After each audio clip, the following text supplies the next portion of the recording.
Wow. So this is Highway 1 heading towards Canmore, just west of Calgary. We're probably about 20 minutes east of Canmore here, and we've got a pileup of at least 70 vehicles going further beyond the eye can see here. There's word that people are hurt, unfortunately. As you can see, firefighters and cops are on the scene. Oh yeah, loss of substantial damage here. Hope everyone's doing okay. Wow.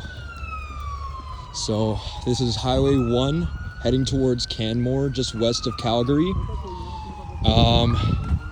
We're probably about 20 minutes east of Canmore here, and we've got a pileup of at least 70 vehicles going further beyond the eye can see here.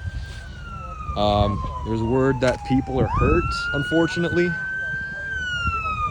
As you can see, firefighters and cops are on the scene.